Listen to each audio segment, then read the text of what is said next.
Halo semuanya, perkenalkan saya Pak Nikolas, guru bidang studi agama Katolik kelas 1 sampai dengan 5. Nah, anak-anak, saya menggantikan Pak Ades sebagai guru agama Katolik di SD Budi Mulia.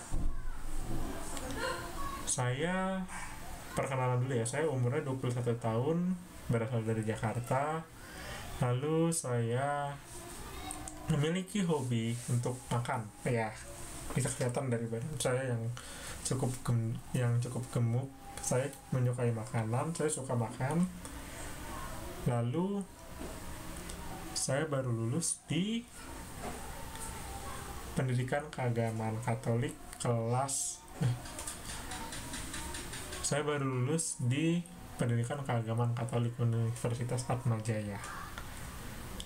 Nah, untuk perkenalan selanjutnya nanti kita kenalan lebih dalam selama pembelajaran. Oke, anak-anak, selamat mengikuti pelajaran agama semester 2 bersama dengan saya, Pak Nikolas, di kelas 1 sampai dengan 5. Dadah! Halo anak-anak, kembali lagi bersama saya, Pak Nikolas. Ya, sebelumnya kalian sudah melihat video perkenalan saya taruh di depan sebelum video ini. Anak-anak, sekarang kita akan sama-sama belajar mengenai Roh Kudus menguatkan hati para rasul. Nah, anak-anak, ada 2 tujuan pembelajaran. Yang pertama, menyebutkan tanda-tanda turunnya Roh Kudus atas para rasul, dan yang kedua, menunjukkan sikap para rasul sebelum dan setelah menerima Roh Kudus. Sebelum kita memulai pelajaran hari ini, ada baiknya kita berdoa dulu. Marilah kita berdoa dalam nama Bapa dan Putra dan Roh Kudus. Amin. Allah yang Maha Baik, Putramu Yesus Kristus telah mengutus Roh Kudus atas para rasul untuk menguatkan iman mereka. Utuslah juga Roh Kudus ke atas kami agar kami dapat menjadi saksi-Mu di dunia ini. Demi Kristus Tuhan dan pengantara kami. Amin. Dalam nama Bapa dan Putra dan Roh Kudus. Amin. 1, 2, 3. Nah, anak-anak, saya yakin setiap orang memiliki ketakutan. Saya memiliki ketakutan terhadap jarum suntik. Setiap kali saya melihat jarum suntik itu, tubuh saya seperti merinding karena saya ketakutan. Ketakutan disuntik sih sebenarnya. Anak-anak, bukan cuma kita doang yang memiliki ketakutan, tetapi para rasul pun juga memiliki ketakutan. Ya, para rasul Yesus memiliki ketakutan. Apa sih ketakutan mereka? Yuk kita lihat di video.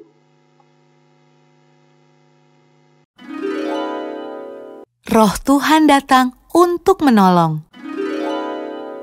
Kisah para Rasul 2 ayat 1 sampai 42.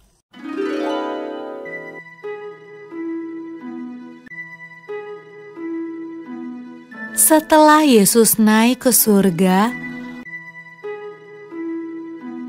murid-murid dan orang-orang yang percaya kepada Yesus berdoa di sebuah ruangan besar.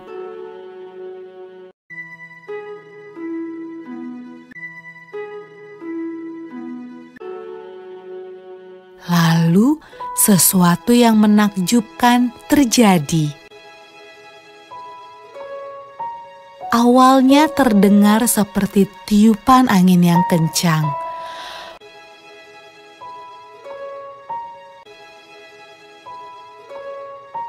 Lalu, lidah-lidah api bermunculan di atas kepala semua orang dalam ruangan itu. Roh Tuhan datang, dan semua orang mulai berbicara dengan bahasa yang berbeda-beda. Inilah hadiah dari surga yang Yesus janjikan kepada murid-muridnya. Murid-murid Yesus sangat senang. Roh Tuhan datang untuk hidup bersama mereka dan menolong mereka.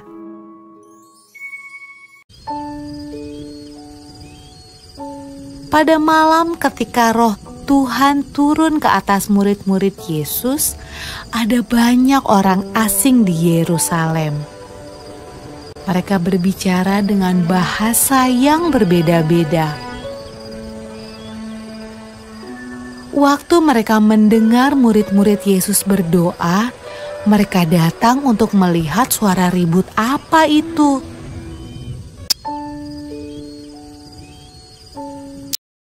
Mereka menemukan murid-murid Yesus sedang menceritakan perbuatan Yesus yang ajaib.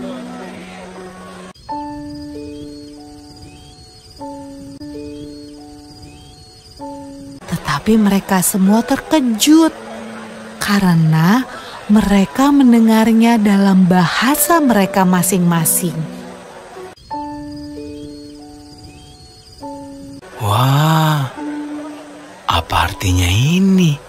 Tanya mereka.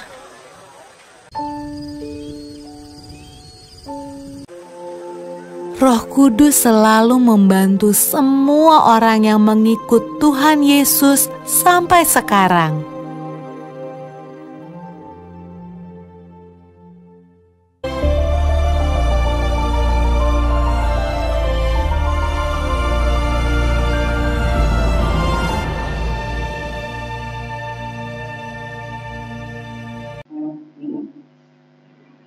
Nah, anak-anak, setelah melihat video tersebut, kita menjadi tahu nih, apa sih yang menjadi ketakutan para rasul.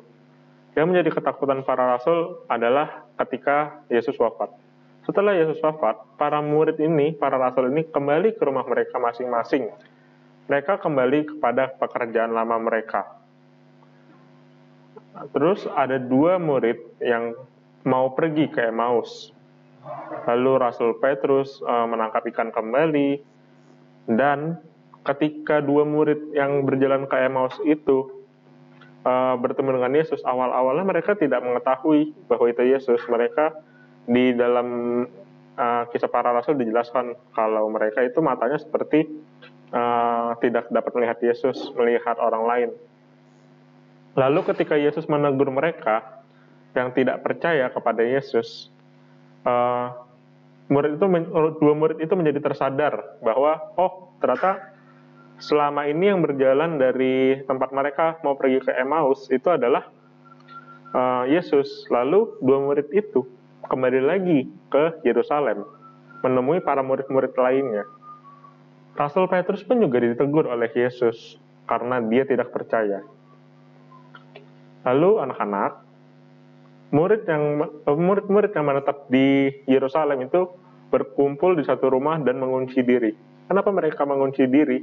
Karena mereka ketakutan ditangkap oleh tentara Romawi. Lalu ketika mendengar Yesus bangkit, lalu menampakkan diri kepada mereka itu sangat bersemangat mengikuti Yesus lagi.